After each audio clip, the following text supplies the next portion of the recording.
So, folks, this is another episode from the TGV Global Speaker Series, and our guest for today is ALEX BAIR, and he's from Ukraine. Alex is a cross-cultural communication consultant with a background in management, engineering, and also information technology. He has worked in various locations, primarily in the United States and Ukraine, and for a range of companies including small startups and large multinationals like the Coca-Cola company. And currently he is based in Ukraine. He advises companies on enhancing their team communications, and more details are available from alexbair.com. You'll find the link to his website in the show notes or the episode description. Please feel free to visit the website and contact him. And as we prepare to delve into a conversation on the topic at hand, building a common work culture across the globe, which is more important than ever before, here is an exciting twist. So let us tickle the brains of our guest first. So Alex, get ready for a rapid fire round of random words. I'll mention a few, and I would love to hear the first thing that comes to your mind in response without thinking much. Are you ready for it? Ready. All right, let's dive in. So, Alex, here comes my very first word, curiosity. Catalyst. Invention. Light. Future. Opportunity. Book. Say, Brave New World. Movie. American Factory. Food. Salads. Technology. Artificial intelligence, definitely. Name. Legacy. Culture. Culture is colorful. All right. The last one is universe. Space. Perfect. So, Alex, that was great rapid fire. And we'll have one more round towards the end of the episode. So, stay tuned. And folks, welcome to the Guiding Voice podcast series, where we embark on transformative conversations for a better future. I'm your host, Naveen Samala, dedicated to making the world a better place through valuable discussions that add value not only to your life but also to your career. And thank you so much for tuning in. Alex, hearty welcome to the Guiding Voice. Super thrilled to have you part of our journey and excited to start our conversation. How are you today? I'm very good. Thank you, Naveen. It's my absolute pleasure to be here on the Guiding Voice, and I'm looking forward to our conversation. Absolutely. So pleasure is equally mine as well. Let's dive into the conversation, and we'll begin with the success mantra. So please share with our audience the top 3 things that have contributed to your success so far, Alex. It would be difficult for anyone, to have top 3, but let's try. I think the first one, maybe not the most important one, would be continuous learning. I'm trying to always remind myself to be a student at any point of time.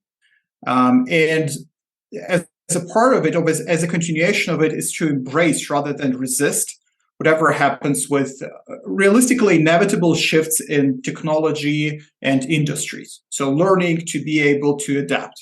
The other side is building authentic relationship. It helped me a lot along my career because trust and rapport with people in general leads to growth. And this is a long-term harmonious collaboration. And realistically, kind of even money-wise or career-wise, nothing as very good relationships and trust. And I think the one where people turn to me the most is when they're in difficult situations. There's a lot of information before them, and they don't know how to make a decision. Sometimes it is a sort of a conscious decision, and just a lot of stuff for them to think about. And I would say it's principles first. So try to look into the core of a question. So principles first would be the first mantra for me for tough situations. Wow. Principles first. And one thing which I like the most is the authentic relationships, especially when the world has opened up after COVID-19. People have realized the value of authentic relationships. And I see that relationships amongst the family members, among the community members is getting stronger. And it is equally important in the business sense as well. And thank you so much for highlighting that, Alex. Now let's talk about your insights and also experiences regarding the challenges and also benefits of building a common work culture among IT teams in the U.S.A, India, and also Eastern Europe. Yeah, that's a common team that I worked with. It's common structure. It's basically like the largest market for IT products at with the same time the largest countries or regions with where the IT services are provided, Eastern Europe and India. Yeah. And the biggest benefit that I experience is being able to realistically tap into the, how to explain it? It's a sort of an untapped resource pool of improvements. So if a company comes to me and say, if they would, right? And sometimes they do. Like, where is it the easiest and the most efficient way to improve? I would say, on average, not just for IT companies, almost for any company which works across the borders, across the ocean, is the cross-cultural communication. Improve your intercultural communication, and this is the easiest way. So the revenue impact here is very noticeable, while the investment could be something like, I don't know, like a 2-hour lecture to even like a limited group of management, for example. Even that helps a lot. The major challenge lies in obtaining acknowledgement of the problem from everyone, and understanding that this is the way for solution. That's very tough. It's, I don't know, it could be compared like, it's often like, imagine a guy who comes to a dentist, right? And the dentist says, oh, you have a cavity here. And the guy's like, you know what? No, it's just when I eat sweets and I drink cold, I feel pain. But otherwise, I'm fine. You know what? Yeah. I'll probably don't eat sweets and don't drink cold beverages, and I'll be fine. So people just don't look into, they don't want to accept this. It's not a very good comparison, right? Because issues with culture is not a cavity. It's just something people do in different ways. All are good, but acceptance of that, well, that's tough. Yeah. It makes absolute sense. And let's take a step back and talk about your career journey in terms of your personal journey and reasons for transitioning from a management role to this intercultural communication consulting. So how has this shift actually influenced your perspective on the work culture after taking up the consulting role? So Ukraine is a multicultural place, definitely not as much as India or the United States, but still. But even within here, I was pretty lucky for various reasons, like at school and my childhood, to be exposed to more culture. So once I was just in my immediate circle. So every time I was kind of stepping out of that immediate circle, I saw how that actually gave me much more perspective and different views on various questions. And that empowered me, and that stayed with me. That was especially, I would say, at the university, where this is the first time I was really like, wow, I was pretty lucky, and I see how, I just know more. I always try different views. So I studied computer sciences, but I pretty much quickly gravitated towards management career. Still engaged, in a significant amount of coding. But then transitioning from management, or I was a founder of the companies, and that transition to consulting wasn't actually a vast leap for IT sector, and I'm almost sure for like any sector or many of them. Much of the engineering manager role, or whatever manager would be, that actually revolves around people rather than technology. And while being proficient in both tech and management, my strength really lies in consulting on this specific subject. I just, feel empowered. And for the benefit that I explained, I come to companies and it's just easier. So it wasn't a big transition. That's something that I was doing. But now I'm just talking to various people from various companies. I significantly solidified my understanding, and I, much more intensively just improve my own perspective on work culture. Got it. Now let's dive into the topic of this work cultures versus stereotypes. So how can organizations avoid falling into the trap of stereotypes while still acknowledging and appreciating diverse work cultures? What's your take? Yeah. So work cultures and stereotypes they feel like the same thing. So in both cases, we try to generalize. We'd say, okay, this is a group of people, and for some reason, this is the way they do something, or this is the way they communicate. But it is vital to distinguish between the two, because in one case, it's the growth. In the other case, it's a lot of animosity that it will cause. Stereotypes are usually overgeneralizations. So someone from outside sees a person from, let's say, one cultural background, and they see how they do things. They see another person from the same cultural background. Maybe they do things a similar way. And then he immediately puts the label, says, oh, this is how they do things. This is how they communicate. Quite often, there's a lot of judgment in that. Yeah. So they say, and this is also bad in some way, right? So the things that professional cultural consultants and the whole science around it don't do, one, there's no judgment.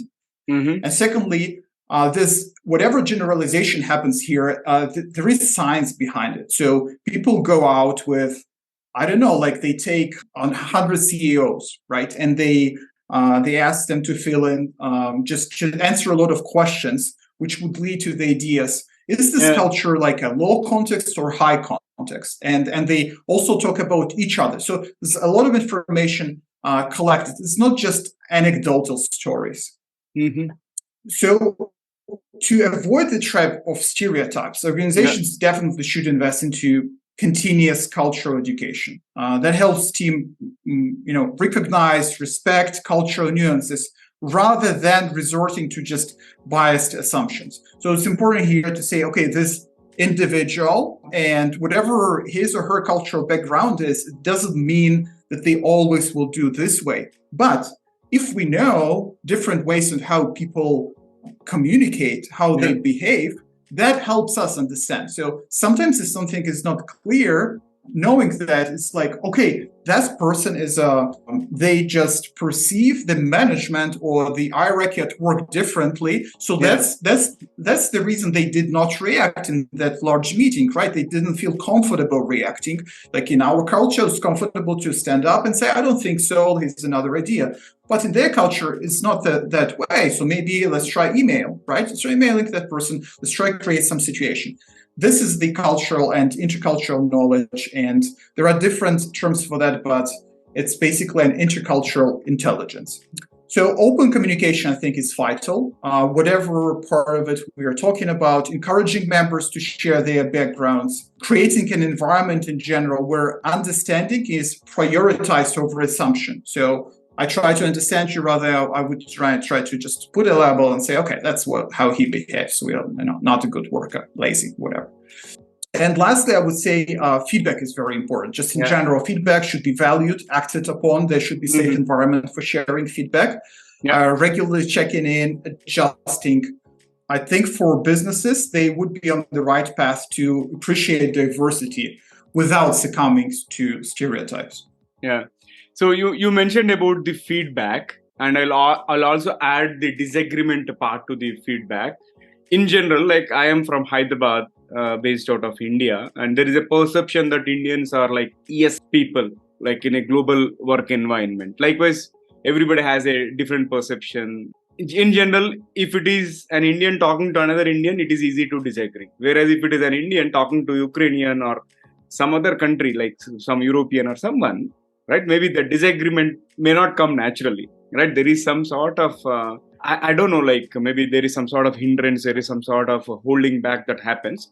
So what will be your advice and the strategies as well as the best practices you recommend for ensuring this effective communication and harmony when it comes to this feedback and disagreement? You mentioned feedback has to be provided, but not everybody might be keen on taking it in a positive way. So Ukrainians are known, you talked about Indians, Ukrainians are known in general to be kind of tough and immediately almost like rude. So you talk to them, they're like, no. And then, maybe not even providing the details why. And also another joke we actually have among ourselves too is this chart. Americans almost all the way on the chart, whether it was good or bad, the result, they would say, oh, it's a good start, right? So even if it's the best result possible, Ukrainians would say, oh, we should have had it yesterday, right? So it's very tough on providing good feedback.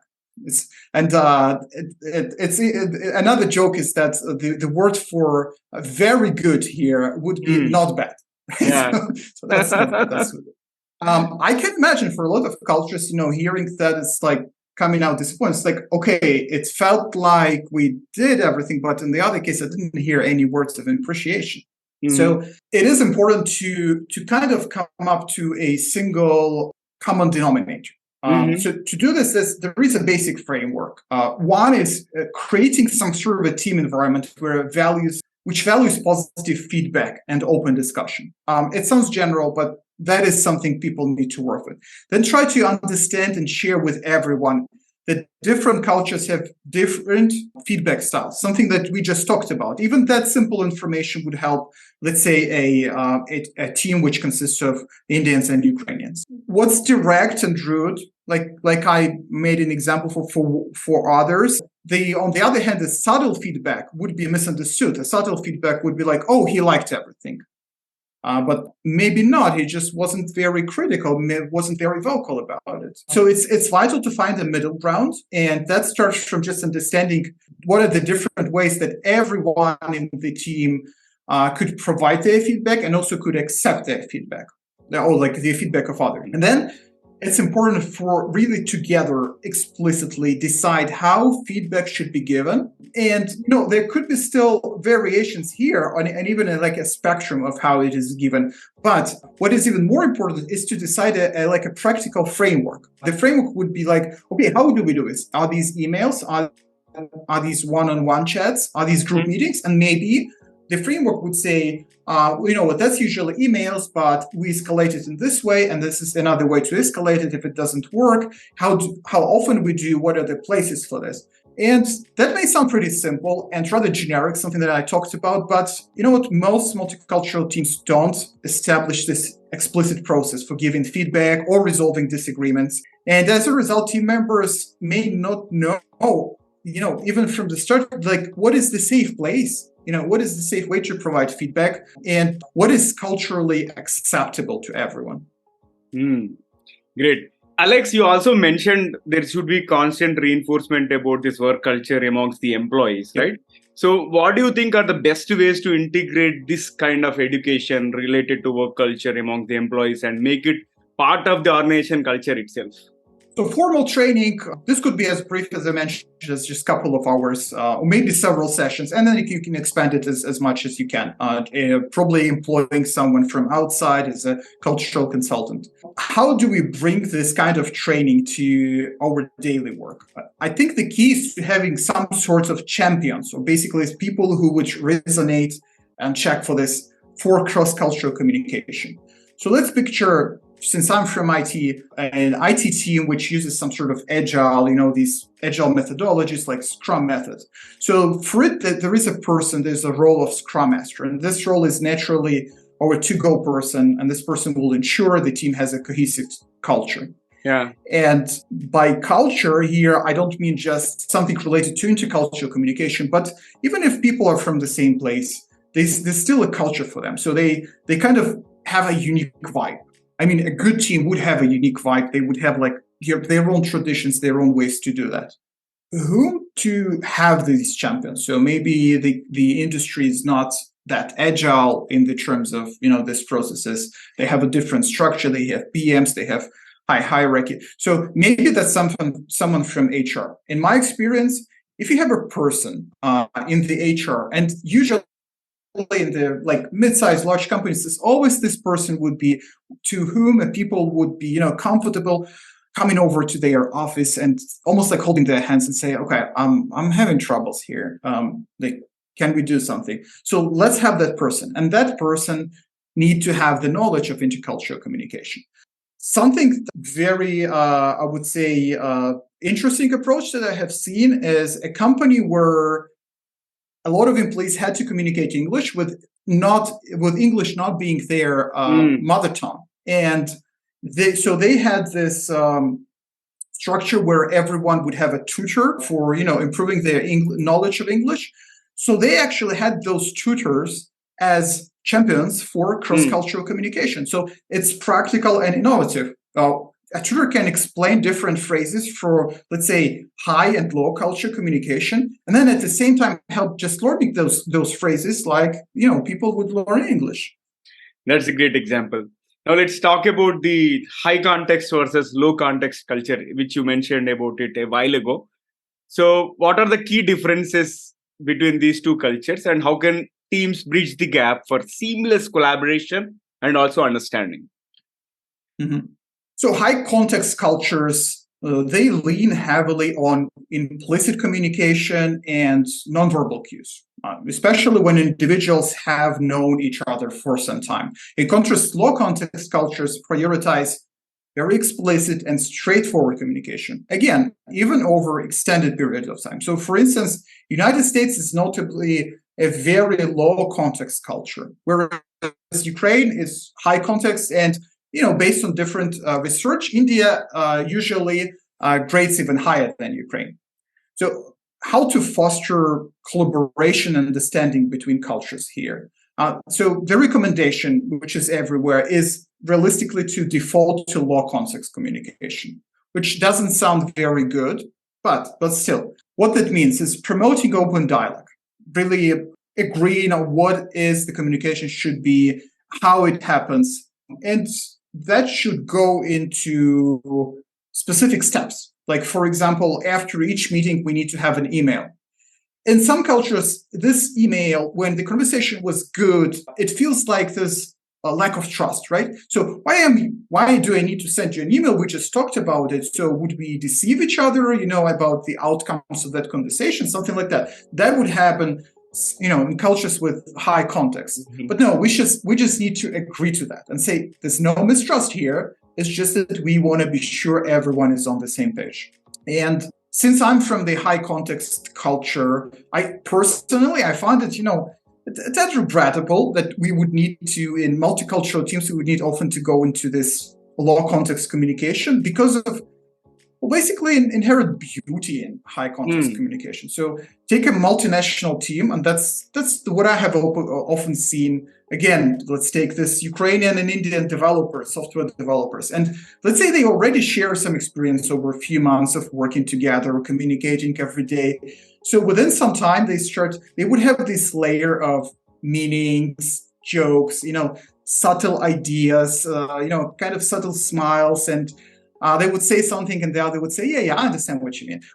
One say which is a sentence, but there's another meaning, and then there's a third layer of meaning there, and they laugh, and that's a beauty. That convoluted conversation, it is a beauty, and it's good when it happens. It's good, but I think for organization, a lot of people, unfortunately, for decision making, for sharing information among diverse group, it is crucial to maintain clarity and openness. Wonderful.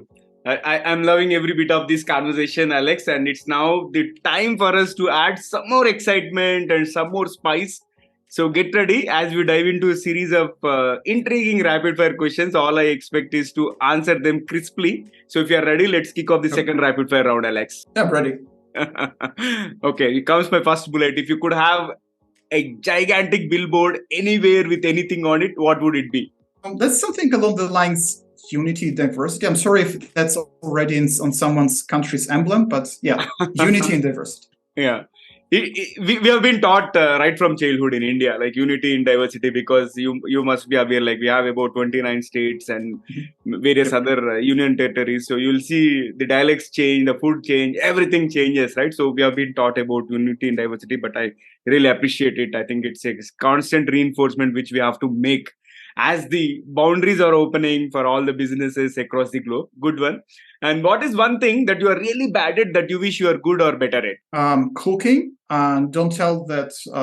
I wouldn't blame women around me in my life for that. Okay. Can you describe yourself in just one word? Bridge builder. Bridge builder. Awesome. And what is your favorite thing about living in the 21st century? So I think economically, humans pulled out many people from around the world out of extreme poverty and hunger. I think that's very important. Yeah. And here comes the next one. If you could have any superpower, what would it be and why? Okay. If you watch the news, some kind of peacemaker. I don't know how that would look like, but because that's a superpower, that's good. Peacemaker. Good one. And here comes the last bullet out of rapid fire. What is one electronic gadget or a fantasy gadget that you would like to invent or see? Yeah, something that I learned recently. I'm not diabetic, but I know many people are around the world, and so in general, some medical device, but something that is blood glucose meters without fingerprinting. I think that would be just easier for a lot of people. Yeah, indeed. That's a good one. And let's flip back to the mainstream, Alex. So, as we wrap up this insightful conversation, what final piece of advice or a key takeaway would you like to share with our audience regarding building a cohesive and also inclusive work culture in today's diverse global landscape? To embrace differences, it's important to understand there are differences. Foster open dialogue, feedback, all misunderstanding. That has to be open dialogue. Everyone benefits from that. Ultimately, remember that in our core, we all share the same or very similar human experiences and desires. We have the same human nature, and that would be already, I would say, halfway. Why? Well, because the other halfway is once you're done with understanding that, it's important to help people around you understand the same, and that's where the cross cultural communication happens. Awesome. I loved it to the core. So, especially like we all share similar human experiences and desires. So, the other person is just like us, right? As long as we are able to appreciate that, I think we will not have or will not get into any differences as such a powerful note, Alex. And with that, before I let you go, please share with us how is your experience being hosted on the Guiding Voice platform. Yeah, thank you, Naveen, and the Guiding Voice team for this opportunity to share these ideas. It's a pleasure for me discussing such a critical topic. We talked about it. I know how you drive to expand TGV coverage to 100 plus countries, which is, resonates a lot with me. And I think it's not just commendable, but the projects like this is essential in today's interconnected world. And that definitely helps shaping global understanding. Absolutely. And pleasure to have you here. And on this note, I would also like to thank my mentee, Stephen Robin, for connecting us. And because of him, we were able to get into this conversation. So thank you, Stephen, once again. And Alex, I thoroughly enjoyed this conversation. And as you rightly mentioned, yeah, I'm also on a similar mission of making this world a better place, and glad that it resonated with you, and appreciate the time that you have spent and also all the amazing insights that you have shared with our audience. And definitely we are going to do one more episode in future. Thank you once again. All right, so friends, that was our episode with Alex Bair. And before we jump into the fun trivia section, we have a quick request. If you haven't already, request you to subscribe to our podcast, because subscribing keeps you updated on the new episodes. Also, if you have enjoyed this conversation and found it useful, please share with at least 3 of your friends or colleagues who would also like the Guiding Voice. So please spread the knowledge and help others grow just like you. Now let's cruise into the trivia segment. So today's trivia is about global work culture. Having had amazing conversation with Alex Bair in terms of making the workplaces great with cross-cultural communication, I thought I would expand and complement you with a few more points. And here comes the very first point. It's about the diversity and inclusion. Like when it comes to the diversity in the workplace, it is very, very essential for innovation and also overall business success. I will talk my own experience. In fact, having had interacted with guests from 70 plus country as of this episode, my perspective has changed towards life. And I have become more innovative as well. And one of the important statistics, if I were to mention, the companies with diverse management are 19% more likely to see higher revenue. And this is based on a report published by Boston Consulting Group in 2018. And next one is about the employee engagement. And all of us are aware that engaged employees are more productive and contribute positively to the global work culture. But the statistics says that engaged employees show 21% greater profitability for their organization. And again, this is from a report by Gallup, which was released in 2017 under the title State of the Global Workplace. So that's it for today's episode. And if you have any interesting fact related to workplace culture or global cross-cultural communication, I would love to hear them. So if you are watching this episode on YouTube, please feel free to comment there. Or if you have found this episode on any social media platform, please comment there. I'm going to review them for sure. And thank you once again for tuning in and also for being part of our awesome community. So we would love to hear from you. So do not hesitate to share your ideas as well as feedback, either through our social media channels or through our email. And our email address is theguidingvoiceforyou@gmail.com. Friends, I'm your host Naveen Samala, a lifelong learner, and my goal is to have impactful conversations that improve not only your life but also your career. Until next time, take care and stay inspired. Remember, the future holds great things because the best is yet to come. Goodbye for now. See you all in the next episode with another amazing guest.